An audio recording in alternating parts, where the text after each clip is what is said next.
সম্মানিত দর্শক এবং শ্রোতাবৃন্দ, আমি ডক্টর আবুল কাশেম মোহাম্মদ মাহবুবুল্লাহ যশোরী আপনাদের সকলকে জানাই সালাম। ছোট্ট একটি বিষয় নিয়ে আপনাদের সামনে আমি কথা বলবো, আর সেটি হচ্ছে অর্থনৈতিক অবিচারের জন্য সর্বযুগে রিবা এবং মুসলমান শিয়া সুন্নি সালাফিদের যে শতকরা 2.5 টাকার যাকাত ব্যবস্থা, এটি দায়ী কেমনে। সবসময় কিন্তু আমি বলে থাকি, আমাদের ডিকশনারিতে যদি সুদ শব্দটি থাকে সেটি রিমুভ করে দেওয়া উচিত। সুদ শব্দটি একটা গোলমোল শব্দ, যেটি কোরআনের কোনো একটি আয়াতের সাথে যায় না এবং কোনো একটি কোরআনের শব্দের বাংলা অর্থও না। যারা রিবাকে সুদ মনে করে তারা সবাই ভ্রান্ত মতবাদের জালে আবদ্ধ হয়ে আছেন। রিবাখোরদের বিরুদ্ধে রবের রাসূল রবকে সাথে নিয়ে যুদ্ধের ঘোষণা দিয়েছেন। তাই মুহাম্মদুর রাসূলুল্লাহ কখনো উহুদের যুদ্ধ, বদরের যুদ্ধ, খায়বরের যুদ্ধ, আহজাবের যুদ্ধ, হুনাইনের যুদ্ধ করতেই পারেন না। রিবাখোর কারা, রিবাখোর কারা সেটি আপনাকে জানতে হবে, যেটিকে বাংলার অনেকে হুজুরদের দৃষ্টিতে এবং রাজনীতিবিদদের দৃষ্টিতে সুদখোর বলা হয়। সুদখোর কোনো শব্দটি, সুদ এই শব্দটি কোনো কালেও বাংলাতে ছিল না এবং কোনো কালেও বাংলাতে রাখা উচিত না। রিবাটি বোঝার জন্য আপনাকে আমাকে 2 নম্বর সূরা আল বাকারার যেতে হবে 275 নম্বর আয়াতে। সেখানে রিবা নিয়ে আপনাকে আমাকে আল্লাহ রাব্বুল আলামিন যেভাবে বুঝাবেন সেটি হচ্ছে, আল্লাযীনা ইয়াকুলুনা রিবা। রিবার অর্থ কখনো সুদ না। আল্লাযীনা ইয়াকুলুনা রিবা লা ইয়াকুমুনা ইল্লা কামা ইয়াকুমুল্লাযী ইয়াতাখাব্বাতুহু শাইতানু মিনাল মাস যালিকা বিআন্নাহুম ক্বালু ইন্নামাল বাইউ মিথলুর রিবা।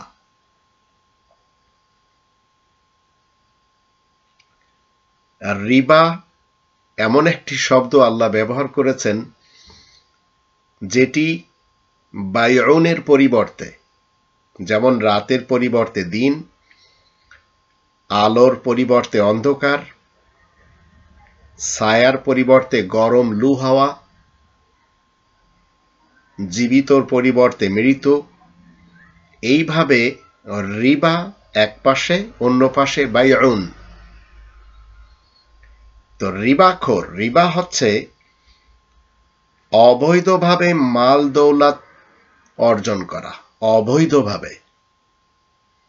এখন বৈধ আর অবৈধ, আপনি একটি কোম্পানিতে চাকরি করেন কিংবা গভর্নমেন্ট জব করেন, তো আপনার মাসিক বেতন 50,000 টাকা। কোনো কৌশলে যদি আপনি 50,000 উপরে কোনো একটি টাকা নিয়ে আসেন, আপনি রিবাখোর, কারণ ওই টাকাটি অবৈধভাবে এসেছে। পদ্মা ব্রিজে আপনি কাজ করছেন, বা রেল লাইন তৈরি হচ্ছে সেখানে কাজ করছেন, অথবা স্টেশন তৈরি হচ্ছে সেখানে কাজ করছেন, আপনি একজন ঠিকাদার। আপনি সর্বোচ্চ যে টাকাটি নিতে পারেন সেটির জন্য আপনি একটি ডেমো তৈরি করেছেন গভর্নমেন্টের সাথে। এখন আপনি কি করছেন, বেশি টাকা নেওয়ার জন্য উপরওয়ালাদেরকে কি দিচ্ছেন, অবৈধভাবে পয়সা দিচ্ছেন, অবৈধভাবে পয়সা নেওয়ার জন্য। ঠিক একইভাবে প্রত্যেকটি সেক্টরে এইভাবে থাকে। পুরা বিশ্বের একটি রিবাখোরদের সিস্টেম, আর এই সিস্টেমে জড়িত সবাই। তো এখানে রিবাটা অবৈধভাবে মাল দৌলত যখন আপনি খাবেন, আল্লাযীনা ইয়াকুলুনা রিবা, সুদ খেতে হয় না, সুদ খাওয়া যায় না, সুদ শব্দটি ইসলামে নেই। অবৈধভাবে কোনো কিছু অর্জন করে খাওয়া যায়, আর এই অবৈধ, এই রিবাখোর সমাজের যারা পলিটিশিয়ান রয়েছে, দুর্নীতিবাজ, দুষ্কৃতিকারী, ভ্রষ্টাচার, নৈরাজ্য সৃষ্টিকারী এবং ধর্মজীবী করে যারা খায়, পীর, স্পিকার, বক্তা, জামানার ইমাম, এরা সবাই রিবাখোর।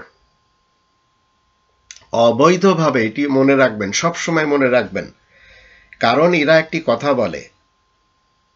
তো অবৈধভাবে যারা এই মাল দৌলাত খায়, তো আল্লাহ বলছেন যে তাদের কোনো স্থায়িত্ব থাকে না। আজ একজন এমপি বা মন্ত্রী হয়েছে, 5 বছর পরে সে থাকবে না। 5 বছর পরে সে ইচ্ছা করলে রিবাখোর হতে পারবে না। একজন জজ, সেও রিবাখোর হতে পারবে না, কারণ তার তো চাকরি থাকবে না। তো চাকরি স্থলে এই কাজগুলি খুব বেশি হয়। অথবা একটি উপাধি ধারণ করার পর এটি হয়। মন্ত্রী একটি উপাধি, ঠিক এমপি একটি উপাধি, পুঁজিপতি, এরা সবাই এই টাইপের কাজ করে। তো আল্লাহ বলছেন যে লা ইয়াকুমুনা ইল্লা কামা ইয়াকুমুল্লাযী ইয়াতাখাব্বাতুহু শাইতানু মিনাল মাস। এদের ভিত্তি নড়বড় থাকে, কেননা শয়তানি তথা ব্যক্তিত্বের চাহিদা পূরণে সে দিশেহারা থাকে। তার আসল কারণটা কি? এরাও কিন্তু একটি কথা বলে। কি বলে? যালিকা বিআন্নাহুম ক্বালু, তারা কি বলে? ইন্নামাল বাইউ মিসলুর রিবা। বাইউন মানে হচ্ছে মেহনতের মাধ্যম দিয়ে আপনি যে পয়সাটি উপার্জন করবেন সেটি হচ্ছে বাইউন বা ব্যবসা। তো তারা কি বলে? নিশ্চয় অবৈধ মাধ্যমে মাল বৃদ্ধি করাও তো মেহনতের মতো, মানে ব্যবসার মতো। অথচ আল্লাহ ব্যবসা তথা মেহনতের মাধ্যমে মাল দৌলত অর্জন করাকে বৈধ বলেছেন, আর অবৈধভাবে অর্থ সম্পদ অর্জন করাকে হারাম তথা কঠিনভাবে নিষেধ করেছেন। সুতরাং যে কোনো ব্যক্তির কাছে তার চিরস্থায়ী লালন পালনকারী রবের নিকট হতে সুন্দর উপদেশ পৌঁছেছে, আর সে ব্যক্তি ভবিষ্যতের জন্য বিরত থেকেছে, তাহলে অতীতে যা ঘটে গেছে তা তো ঘটেই গেছে, তার ব্যাপারে আল্লাহ তাআলার উপরে ন্যস্ত। তবে যারা পুনরায় আরম্ভ করবে তারাই অগ্নিবাসী হয়ে সেই অবস্থার মধ্যে সবসময় পড়ে থাকবে। এই অগ্নিবাসীদের যদি আপনি দেখতে চান, যারা কারুন, ফিরাউন এবং হামান, দেশপ্রধান, পুঁজিপতি বা পুঁজিবাদী এবং এমপি মন্ত্রী, এদেরকে যদি আপনি আগুনের মধ্যে দেখতে চান, তাহলে একটু চলে যান সিঙ্গাপুরে মাউন্ট এলিজাবেথে, অথবা আমাদের দেশে ইউনাইটেড কিংবা অ্যাপোলোতে। দেখবেন এই শ্রেণীর লোক সেখানে হাওমাও করে কাঁদছে। আবার ছোট যারা রয়েছে তাদের অন্যান্য মেডিকেলে যেয়ে দেখে আসেন, এরা সবাই রিবাখোর। আর ছোট কারা? যারা এদের চামচামি করে, যাদেরকে আমরা কি বলি? তৃণমূল নেতা, নেত্রী এবং কর্মী। তো রিবাখোরদের বিরুদ্ধে রবের রাসূল, রবের সাথে হয়ে আর রব রাসূলকে সাথে নিয়ে যুদ্ধের ঘোষণা দেন। এর জন্য, এই যুদ্ধ করার জন্য কখনো ওহুদের মাঠে যেতে হয় না, এই যুদ্ধের জন্য কখনো খন্দকের মাঠে যেতে হয় না, আহজাবের প্রান্তে যেতে হয় না, বদরের প্রান্তেও যেতে হয় না। এটি শুধু ঘোষণা দেওয়া আছে। আর আল্লাহ এবং তার রাসূলের সাথে কেউ যুদ্ধ করে জয়লাভ করতে পারে? কখনো পারে না। তো এদের মৃত্যু বড় করুণ হয়। আমাদের দেশে যেমন এরশাদ সাহেব ইসলাম শব্দটাকে নিয়ে খুব বেশি খেলেছেন, মৌলবীদেরকে কি করার জন্য? নিজের জালে আবদ্ধ করার জন্য। হাসিনা সাহেবা হেফাজতকে নিয়ে খুব খেলেছেন। খালেদা জিয়া জামাতের নেতাদেরকে নিয়ে খুব খেলেছেন। এর কারণ হলো জাতি যেন জানে যে এরশাদ হোক, হাসিনা হোক, খালেদা হোক, এরা খুব বেশি পরেজগার। মূলত এদের ব্যক্তি জীবন নিয়ে আমি কথা বলবো না, কিন্তু রাষ্ট্রীয়ভাবে এদের জীবন কেমন ছিল আমার থেকে খুব ভালোই আপনারা জানেন। আর এই রিবা যখন সুদ হয়ে যায়, তখন মনে রাখবেন জাতি কিছুই জানবে না। তো এই রিবার ব্যাপারে আল্লাহ রাব্বুল আলামিন বলছেন, এর পরের আয়াতে যদি আমরা দেখি, 200 ৭৬ বলা হচ্ছে ইয়ামহাকুল্লাহুর রিবা ওয়া ইউরবিস সাদাকাত ওয়াল্লাহু লা ইউহিব্বু কুল্লা কাফফারিন আফিম। অবৈধভাবে মাল অর্জন করার পন্থাগুলোকে আল্লাহ নিশ্চিহ্ন করে রেখেছেন, আর আল্লাহ তাআলার খাতিরে দান করাকে বর্জিত করে রেখেছেন, আর আল্লাহ সমস্ত অকৃতজ্ঞ পাপীদেরকে অপছন্দ করেন। তো এই পাপীরা, রিবাখোরেরা দেখবেন এরা মসজিদ চালায়, মাদ্রাসা চালায়, মসজিদের মুতাওয়াল্লি, সেক্রেটারি, মাদ্রাসার বড় বড়রা এরাই হয়। এরা সবাই রিবাখোর হয়। ব্যবসায়ীরাও কিন্তু রিবাখোর হতে পারে। কখন, সেটিও আমি আপনাদের সামনে বলবো। তো আল্লাহ রাব্বুল আলামিন 278 আয়াতে বলছেন, ইয়া আইয়ুহাল্লাযীনা আমানুত্তাকুল্লাহা ওয়া যারু মা বাকিয়া মিনার রিবা ইন কুনতুম মুমিনিন। তোমরা যারা ঈমান এনেছো, শোনো, আল্লাহ তাআলার তাকওয়া অর্জন করো, আর যদি তোমাদের মুমিন হওয়ার দাবি থাকে তাহলে অবৈধভাবে সকল অর্থ সম্পদের যা কিছু অবশিষ্ট রয়ে গেছে তা ছেড়ে দাও। এখন যদি না ছাড়ে, 2 নম্বর সূরা আল বাকারার 279 আয়াতে বলা আছে, ফাইল্লাম তাফআলু ফাযানু বিহারবিম মিনাল্লাহি ওয়া রাসূলিহি ওয়া ইন তুবতুম ফালাকুম রুউসু আমওয়ালিকুম লা তাযলিমুনা ওয়া লা তুযলামুন। যদি তোমরা তা না ছাড়তে চাও তাহলে জেনে রাখবে তোমাদের বিরুদ্ধে আল্লাহ ও আল্লাহর বার্তাবাহক রাসূলের পক্ষ হতে যুদ্ধের ঘোষণা রয়েছে। যুদ্ধের, হারবুন মানে যুদ্ধ। আর যদি তোমরা এই কাজ হতে ফিরে থাকো তাহলে তোমাদের মূলধন তো তোমাদেরই থাকবে, তোমরা জুলুম নির্যাতন না করলে নির্যাতিত হবে না। এটি হচ্ছে কোরআনের দৃষ্টিতে রিবার এবং রিবাখোরদের আর যারা এদের সহযোগী, এদের বিস্তারিত বিবরণ। তো রিবা এটি সমাজে পরিচিত, যারা হুজুর রয়েছেন, পীর রয়েছেন, বক্তা রয়েছেন, জামানার ইমাম রয়েছেন, এরা সবাই কিন্তু জানে, নর্মাল জনগণও জানে। কিন্তু সুকৌশলে এই স্পিকাররা, এরা সবাই রিবাকে সুদ বলে চলেছে। আর সুদ বলতে আপনার মাথার মধ্যে ঢুকে দেওয়া হয়েছে যে এটি শুধু ব্যাংকিং সিস্টেমে রয়েছে, অন্য কোথাও না। পীর যখন মুরিদের কাছ থেকে অবৈধভাবে অর্থ নেয় তখন সে হয় রিবাখোর। একজন হুজুর যখন মিলাদ পড়িয়ে, একজন হুজুর যখন ইমামতি করে, একজন জামানার ইমাম যখন ঘরের মহিলাদেরকে তার পত্রিকা বিক্রি করানোর জন্য মাঠে ময়দানে বাজারে নিয়ে আসে, আর সেই অর্থ যখন তারা হাতিয়ে নেয় তাদের কাছ থেকে, মনে রাখবেন এরা সবাই রিবাখোর। আপনার কখনো এই উচিত হবে না যে আপনি আপনার নিজের প্রপার্টি বিক্রি করার জন্য, সেটি পত্রিকা হোক, আপনার বই হোক, আপনি নারীদেরকে তাদের সিংহাসন থেকে বের করে এনে সামান্য কিছু অর্থ দিয়ে, আবার পরকালের নাজাতের গ্যারান্টি দিয়ে তাদের দিয়ে বিক্রি করাচ্ছেন। আপনার নাজাত আছে কিনা আপনি কি গ্যারান্টি দিতে পারবেন? আপনি অন্যদের জান্নাত দিচ্ছেন। তো এই কাজগুলি করে কারা? ইব্রাহিম রাসূলের শত্রুরা। এই কাজগুলি করে কারা? 19 জন নবীদের শত্রুরা। যে 19 জন নবী প্রথম দিন থেকে এই কোরআনে এক্সিস্ট হয়ে আছে, আর 5 জন রাসূল এই কোরআনে বিদ্যমান রয়েছে। এদের যারা শত্রু, ইরাই কেউ ধর্মজীবী সাজে, ইরাই কেউ ব্রাহ্মণ হয়, ইরাই কেউ মৌলবী হয়, হুজুর হয়, ইরাই কেউ মুহতামিম হয়, আবার একটি সময় এরা ধরাও খায়। তো এদের আসল উদ্দেশ্য হলো নিজেদের দলে মানুষকে ভারী করার জন্য ক্যাম্পেইন করে, দলপতি হওয়ার জন্য। আর এই দলপতিরা পৃথিবীর মানুষকে বিভক্ত করেছে।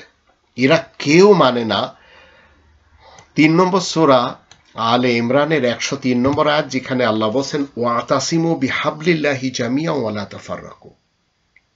তোমরা সবাই মিলে আল্লাহ তাআলার এই রজ্জু কোরআনকে মজবুতভাবে আঁকড়ে ধরো, আর বিচ্ছিন্ন হও না। ফিরকাতে যেও না, পার্টিতে যেও না, মাসলাকে যেও না, মাযহাবে যেও না। এখন যদি কেউ যায় তো মুহাম্মাদুর রাসূলুল্লাহ সম্পর্ক তার সাথে থাকে না। 6 নম্বর সূরা আল আনামের 159 নম্বর আয়াতে বলা আছে, ইন্নাল্লাযীনা ফাররাকু দীনাহুম ওয়া কানু শিয়ান লাস্তা মিনহুম ফি শাই। যারা এই জীবন ব্যবস্থা নিয়ে নিজেদের পক্ষ থেকে কোনো জীবন ব্যবস্থা দিবে, হোক সেটি মোল্লাতন্ত্রের, গণতন্ত্রের, রাজতন্ত্রের, সমাজতন্ত্রের, লাস্তা আলাইহিম, তাদের সাথে তোমার কোনো সম্পর্ক নেই। তো এখন রবের শান্তির রাজ্যে আপনি যদি রিবাখোর হন, তো মনে রাখবেন আপনার বিরুদ্ধেই আল্লাহ এবং আল্লাহ তাআলার রাসূলের পক্ষ থেকে যুদ্ধের ঘোষণা রয়েছে। এখন যে সমস্ত কোম্পানিরা প্রোডাক্ট তৈরি করে এবং সেই প্রোডাক্ট দেখা গেল একটা প্রোডাক্ট, এই প্রোডাক্টটা তৈরি করে বাজার পর্যন্ত আনতে যদি 1 টাকা খরচ হয়, তাহলে এটি 2 টাকা বিক্রি করা যাবে না, 1 টাকা 99 পয়সা বিক্রি করা যাবে। এর জন্য মুহাম্মদুর রাসূলুল্লাহ আমাদেরকে কি শিক্ষা দিচ্ছেন? 3 নম্বর সূরা আলে ইমরানের 130 নম্বর আয়াত, ইয়া আইয়ুহাল্লাযীনা আমানু লা তাআকুলুর রিবা আদআফাম মুদাআফা। এখন রিবার অর্থ যদি সুদ করেন, তাহলে কোনোভাবে কিন্তু এখানে অনুবাদ ফিটই করতে পারবেন না। তো এই জন্য সুদ শব্দটি ভুলে যান। ওয়াত্তাকুল্লাহ লাআল্লাকুম তুফলিহুন, তোমরা যারা ঈমান এনেছো শোনো, তোমরা রিবা, অবৈধভাবে কারোর কাছ থেকে দ্বিগুণ কিংবা 3 গুণ মুনাফা নিবে না। লা তাআকুলুর রিবা আদআফাম মুদাআফা। আর তোমরা আল্লাহ তাআলা তাকওয়া অর্জন করো যেন তোমরা সফল হতে পারো। তো সফল কাম হতে হলে আপনাকে কোনো একজন ব্যবসায়ী যদি সে ইচ্ছা করে, তাহলে সে 2 টাকার মাল 4 টাকা বিক্রি করতে পারবে না, 3 টাকা 99 পয়সা পর্যন্ত বিক্রি করতে পারবে। এখন যারা বলছে যে ব্যাংকে যারা চাকরি করবে তাদের 14 গোষ্ঠী সব জাহান্নামে যাবে, তো এই কথাগুলি কারা বলে এটি জানেন? যারা রিবাখোর। তো গরিব দেশগুলিতে যখন আমরা দেখি, গরিব দেশগুলিতেই সবচেয়ে বেশি আমরা দেখতে পাই, ইন্টারন্যাশনাল ভাবে সব ব্যাংকিং সিস্টেম একই, গরিব দেশগুলিতে ইসলাম শব্দটি ব্যবহার করে। আর এই ইসলাম শব্দটি ব্যবহার করে কেউ ইসলামী ব্যাংক বানায়, কেউ ইসলামী ইন্স্যুরেন্স বানায়, কেউ ইসলামী কোম্পানি খোলে। তো বাংলাদেশে ইসলামী ব্যাংক শেষ হয়ে গেছে। মুসলিম কমার্শিয়াল ব্যাংক পাকিস্তানে রয়েছে, ব্যাংক আল হাবিব, হাবিব ব্যাংক পাকিস্তানে রয়েছে, ব্যাংক আল ফয়সাল, ইবনে আমরু, এই টাইপের অনেক ব্যাংক আছে। এরা সবাই বলছে যে আমরা সুদ মুক্ত। সবই মিথ্যা কথা। ব্যাংকিং সিস্টেম একই সিস্টেম, রবের শান্তির রাজ্যে সব দেশে একই সিস্টেম। তো গরিব দেশগুলি কি করে? ইসলাম শব্দটা ব্যবহার করে। এরা যখন আমদানি বলেন, রপ্তানি বলেন, ব্যবসা বাণিজ্য বলেন, সবাই একই সিস্টেমে করে।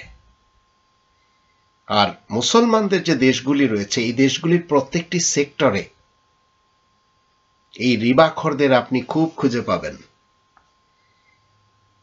যারা পরিচালক রয়েছে, বিশেষ করে আমাদের দেশের থানা লেভেল বলেন, জেলা লেভেল বলেন, এমনকি ইউনিয়ন পর্যায়েও বলেন, আপনাকে এই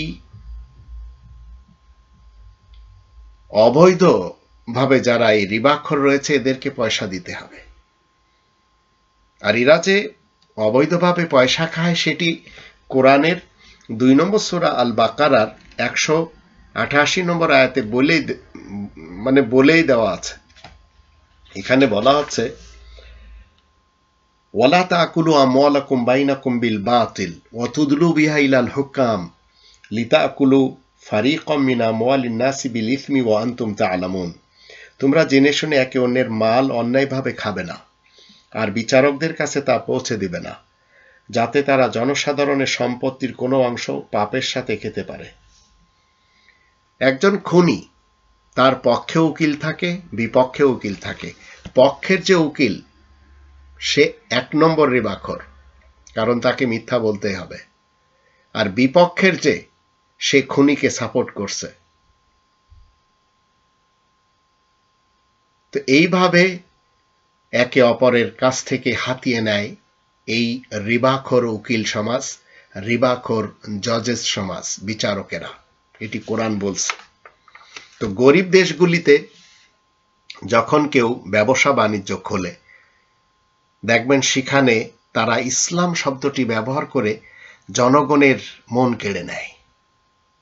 পরবর্তীতে এই জনগণ পথের ফকির হয়ে যায়। যেমন আমাদের দেশে এহসান গ্রুপ, তার সাথে যারা সম্পর্ক রেখেছিল তারা সবাই পথের ফকির। তারা কিন্তু বলেছিল যে আমাদের এটি তাদের ভাষায় সুদমুক্ত। ব্যাংকিং সিস্টেম আপনাকে কি করবে? প্রথমে আপনার মূলধনের গ্যারান্টি দিবে, তারপরে আপনার সাথে একটি ডেমো তৈরি করবে। সেই ডেমোটি আপনি যখন সাইন করবেন, এবার আপনার সাথে ব্যাংকিং সিস্টেম কি করবে? আপনাকে জড়িয়ে নিয়ে সে তার কাজ পরিচালনা করবে। তো এহসান গ্রুপ শেষ হয়ে গেছে।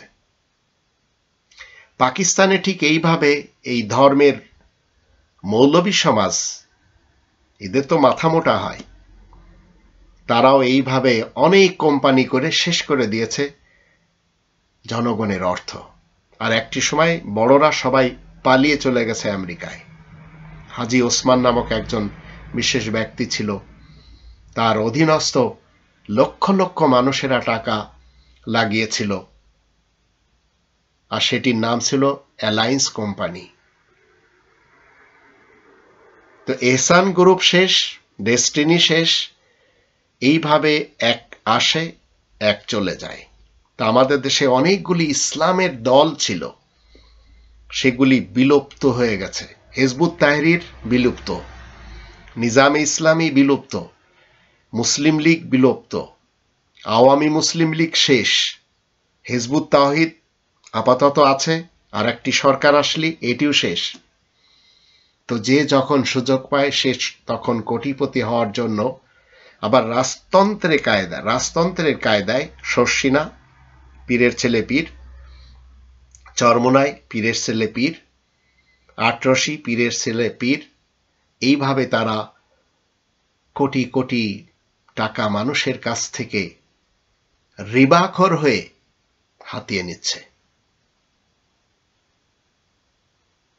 তো প্রত্যেকটি সেক্টরে আপনি দেখবেন এই মুসলমান দেশগুলিতে কি রয়েছে, তারা তাদের নিজ নিজ কুর্সিতে বসে, চেয়ারে বসে, আসনে বসে রিবাখোর হয়ে জীবন কাটাচ্ছে। আবার কিছু লোক এমনও রয়েছেন যারা নিজেদের ঈমানকে বাঁচিয়ে নিজেদের জীবন পরিচালনা করে চলেছেন, ওরা বেঁচে যাবেন। আর এইভাবেই অতীতকাল থেকে চলে আসছে। আর এই নিম মোল্লা, ধর্মের ঠিকাদার, এরা ব্যাংকিং সিস্টেমকে হারাম বলে। এমতাবস্থায় এই রিবাখোরদের সকলের কিন্তু ব্যাংকে অ্যাকাউন্ট রয়েছে।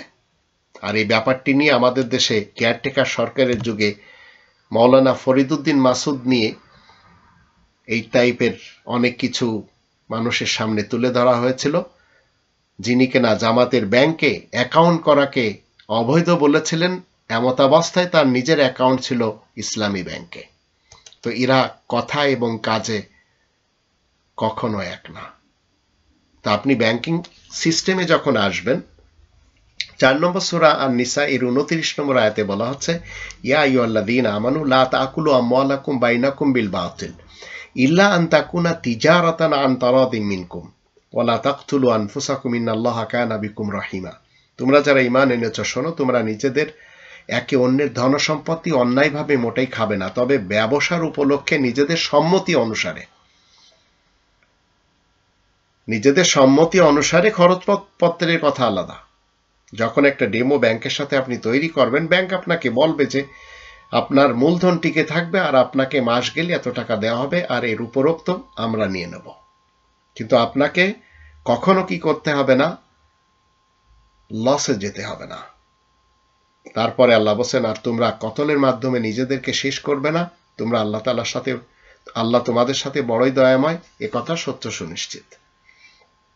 তা আপনি তিজারতের মাধ্যম দিয়ে, এখন যদি আপনি এই তিজারত নিয়ে আমি এর পূর্বেও অনেক ভিডিওতে বলেছি, আপনি মুসলিম হলে ব্যাংকের সাথে যখন ডেমো আপনি তৈরি করবেন, তাদেরকে বলতে পারেন যে আমার টাকা দিয়ে যেন অস্ত্র কেনা না হয়, আমার টাকা দিয়ে যেন কোনো নেশাকর জিনিস বা কোনো দ্রব্য যেন আমদানি রপ্তানি না করা হয়, আর আমার টাকা দিয়ে যেন অ্যালকোহল বিক্রি না করা হয়, ক্রয় না করা হয়।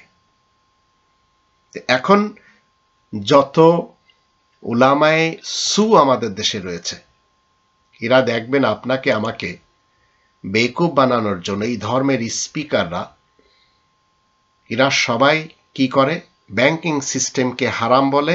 এমত অবস্থায় এদের সকলের অ্যাকাউন্ট কিন্তু ব্যাংকে থাকে।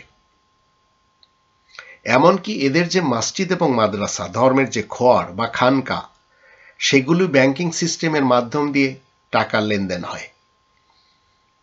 আবার মসজিদ মাদ্রাসাতে যারা দাতা রয়েছে, যারা টাকা পয়সা দেয়, বিশেষ করে যারা পুঁজিপতি বা এমপি মন্ত্রী, কোনোভাবে তাদের অর্থ বৈধ না, তারা অবৈধভাবে মাল দৌলত খেয়েছে। এখন পাপ মোচন করার জন্য কেউ তবলিগি জামাতে যে চিল্লা লাগায়, আবার কেউ বিভিন্ন খানকাতে যায়, কেউ বিভিন্ন স্পিকারদের কথা শুনে তাদের অধীনে চলে যায়। আর বড় বড় ইন্ডাস্ট্রিজের মালিক, বড় বড় ফ্যাক্টরির মালিক, এরা সবাই কিন্তু এই ব্যাংকিং সিস্টেমের সাথে জড়িত হয়ে তাদের বড় বড় ফ্যাক্টরি এবং কোম্পানি পরিচালনা করে। আর যখন তারা বুঝতে পারে যে আমি তো অনেক অবৈধ সম্পদ অর্জন করে নিয়েছি, এখন আমি পাপ মোচন করার জন্য কিছু মাদ্রাসায় দেয়, কিছু মসজিদে দেয়। এই মৌলবী সমাজ সবাই কিন্তু জড়িত। আবার ধর্মের অনেক স্পিকাররা বা অনেক পার্টির প্রধানরা বলবে যত সময় একটি রাষ্ট্র ইসলামিক না হবে তত সময় এই সিস্টেম পরিবর্তন করা যাবে না, তত সময় মুমিন মুসলিম হওয়া যাবে না। অথচ ব্যাংকিং সিস্টেম সবসময় অর্থনৈতিক একটি ব্যবস্থা হিসেবে এবং রাষ্ট্রের একটি ব্যবস্থা হিসেবে পরিচালনা হয়ে থাকে পুরা পৃথিবীতে। মৌলবীরা এটিও পাল্টাতে চায়, অথচ পুরা বিশ্ব এই সিস্টেমের উপরে প্রতিষ্ঠিত। তো ভণ্ড স্পিকাররা সবসময় আপনাকে আমাকে ঘোলাটে করে রাখবে এবং বলবে একটি রাষ্ট্র যতক্ষণ ইসলামী না হবে ততক্ষণ আপনার আল্লাহ তাআলার হুকুম আহকাম মেনে কোনো লাভ নেই, আর নামাজ রোজা করেও কোনো লাভ নেই। তো এই ধরনের বক্তৃতা অতীতকাল থেকে নিজামে ইসলামীর, জামাতে ইসলামীর, হিজবে তাহরিরের, আর আজকে হিজবুত তাওহীদের, আবার আওয়ামী মুসলিম লীগের, জামাতে উলামায়ে ইসলামের, এরা সবাই দিয়েছে। সবাই বিলুপ্ত হয়ে গেছে। মওদুদি সাহেবও চলে গেছেন, সেই নুরানি সাহেবও চলে গেছেন, সেই কওসার নিয়াজি সাহেবও চলে গেছেন, মুফতি মাহমুদ সাহেবও চলে গেছেন, খতিব উবায়দুল্লাহ সাহেবও চলে গেছেন, হাফেজ হুজুর তিনিও চলে গেছেন, সবাই চলে গেছেন। বায়েজিদ খান পন্নী সাহেব তিনিও এই একটি সিস্টেমকে কি চান, তিনি চাচ্ছেন যে নতুন একটি আঙ্গিকে ইসলাম প্রচার করবেন, যার জন্য হিজবুত তাওহীদ। এরা মূলত আল্লাহ এবং আল্লাহর রাসূলের অনুগত করাকে বা মান্য করাকে অপছন্দ করে। তাই এরা সবাই দলীয় নেতা হয়ে নিজেদের ব্যক্তিত্বের আনুগত করানোর জন্য চেষ্টা সাধনা করে নিজেদের অনুসারীদেরকে কি করে, মুরিদ বানায়। আর এই মুরিদ বানায় এরা সবাই মানে না কোরআনের 4 নম্বর সূরা আন-নিসা এর 80 নম্বর আয়াত।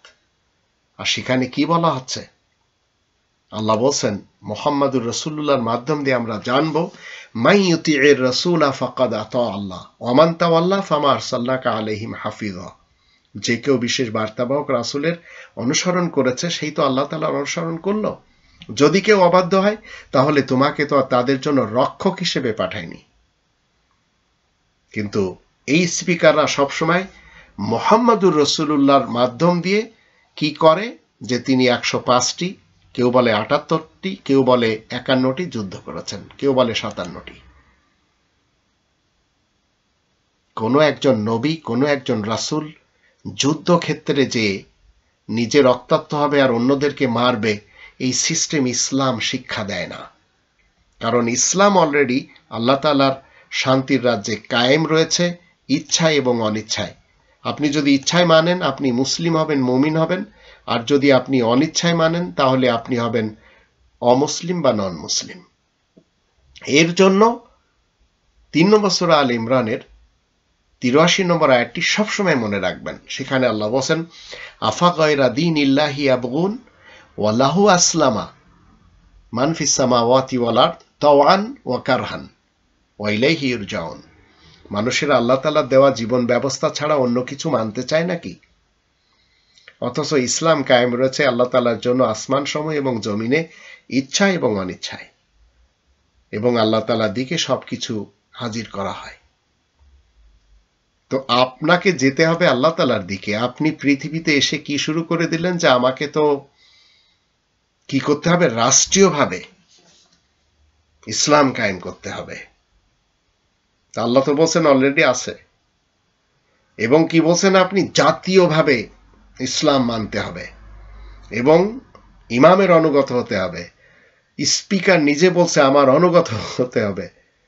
যত সময় সেটি না করতে পারবেন তত সময় আপনারা কেউ ইসলামের উপরে থাকতে পারবেন না। তাহলে এই ইসলামের পক্ষে কথা বলছে না ইসলামের বিপক্ষে? তো এই টাইপের কথা বলে মানুষের মন কেড়ে নিয়ে নিজেদের ধান্দাকে এরা চাঙ্গা করে, আর এদের সাথে বড় বড় লোকেরা ফেঁসে যায়। হাজার হাজার মানুষের সামনে আমিও তো কথা বলে দেখেছি, লাভ নেই। কারণ আপনি এই পৃথিবীতে সকলের মন জয় করতে পারবেন না। তাই বলে আপনি আল্লাহ তাআলার ইসলামকে ছেড়ে দিবেন? তো অর্থনৈতিক অবিচারের জন্য সর্বযুগে রিবা এবং মুসলমানদের শতকরা 2.5 টাকার জাকাত ব্যবস্থা দায়ী। আপনি 2.5 টাকা শতকরা যখন জাকাতের ব্যবস্থা মানবেন, খুমুসের ব্যবস্থা বাদ দিয়ে, তখন একদিন দেখবেন আপনার কাছে কিছুই নেই। কারণ প্রত্যেক বছরে আপনাকে 2.5 টাকা দেওয়া হবে যদি আপনার কাছে স্বর্ণ এবং রূপা থাকে, যদি টাকা পয়সা থাকে। তো দেখা গেল একটি সময় আপনার কাছে টাকা পয়সা নেই, তো আপনার সেই মূলধন থেকে দিতে দিতে একদিন আপনি পথের ফকির হয়ে বসবেন। আর এই সিস্টেম ইসলাম কখনো পছন্দ করে না, আর কোনো নবী এবং রাসূল এই ধরনের শিক্ষা দিতেই পারেন না, যেটি নাকি কোরআন বিরোধী। তাই আসুন আমরা সবাই রব্বানি বিধান মেনে, আর এই ধর্মের স্পিকার যারা রয়েছে, দলীয় নেতা যারা রয়েছে, বিভিন্ন পার্টির প্রধান যারা রয়েছে, এদেরকে বর্জন করি। নইলে মনে রাখবেন, হিন্দুদের নিম্ন শ্রেণীর যারা এদেরকে ঠকিয়ে যেভাবে ব্রাহ্মণেরা খাচ্ছে, তদ্রূপ মুসলমানদের যারা পীর, যারা ধর্মজীবী মোল্লা, যারা স্পিকার, যারা জামানার ইমাম, এরা সবাই একই ধান্দায়। তারা কোটি কোটি ডলারের মালিক হয়ে যাচ্ছে, আর আপনি ফকিরি থেকে যাচ্ছেন। আর আপনাকে পরকালে জান্নাত দেওয়ার কথা বলছে। এমত অবস্থায় কোরআনের 16 নম্বর সূরা আন-নাহলের 97 আয়াতে কি বলছে এটি শুনে রাখুন এবং চেষ্টা করুন মেনে চলার আর এদেরকে ছেড়ে দেওয়ার। এখানে বলা হচ্ছে,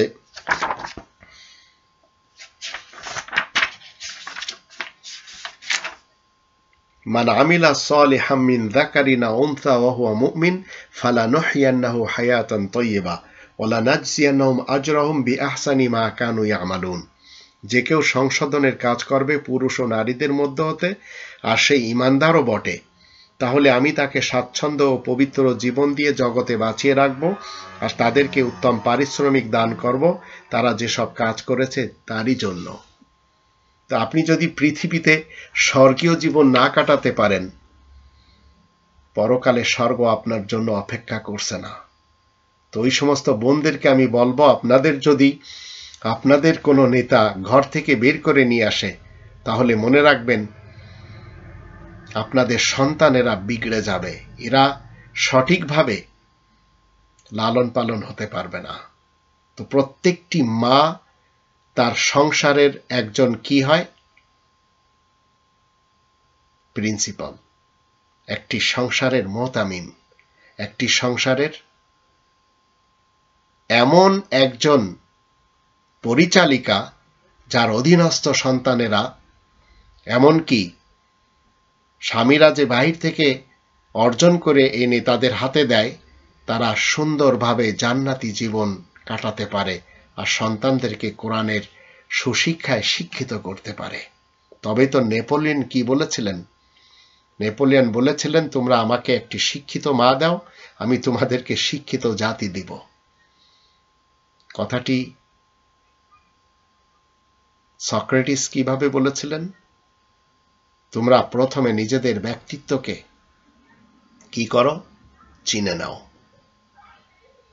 তো এই নেপোলিয়নের কথাটাই যখন আমরা কোরআনের 17 নম্বর সূরা বানী ইসরাইলের 23 এবং 24 আয়াত দুটি দেখি, সেখান থেকে খুঁজে পাই মা এবং বাবা এরা হচ্ছে সন্তানদের জন্য রব, ক্ষণস্থায়ী। আর সক্রেটিস যেটি বলেছিলেন সেটি আমরা 51 নম্বর সূরা আয-যারিয়াত এর আয়াতটি আমি আপনাদের সামনে তুলে ধরি, তাহলে বুঝতে পারবেন এই সমস্ত প্রবাদগুলি কোরআনের আয়াত যদিও ওনারা প্রকাশ্যভাবে বলেননি, কিন্তু সব কোরআন থেকে নিচড় হিসেবে বলেছেন। তাই এখানে বলা হচ্ছে 51 নম্বর সূরা আয-যারিয়াতের আমরা যখন 21 নম্বর আয়াত দেখি, ওয়াফি আনফুসিকুম আফালা তুবসিরুন, আর তোমাদের ব্যক্তিত্বের মধ্যেও নিদর্শন রয়েছে, তোমরা কি মোটেই দেখবে না? আর 17 নম্বর সূরা বানী ইসরাইলের 23-24 আয়াত দুটি যখন পড়ি, ফাইনালে আমরা কি পাই? অকুর রব্বির হামহুমা কামা রব্বায়ানি সগীরা। রব, পিতা এবং মাতা, এরা কি হয়? সন্তানদের জন্য ক্ষণস্থায়ী লালন পালনকারী রব হয়। তো এই রবদেরকে তাদের আসন থেকে হুসাইন মোহাম্মদ সেলিম সাহেবের মতো ব্যক্তি আজ কি করছেন? নিজের পত্রিকা বিক্রি করানোর জন্য বের করে নিয়ে আসছেন। এটি কখনো ঠিক না। অথচ তিনি তার নিজের স্ত্রী, নিজের মা বোনদের দিয়েও এই পত্রিকা বিক্রি করান না। তাহলে কথা এবং কাজে এই লোকগুলি কখনো এক না, ঠিক যেমন মামুনুল হক সাহেবের ব্যাপারে আমরা সবাই জানি।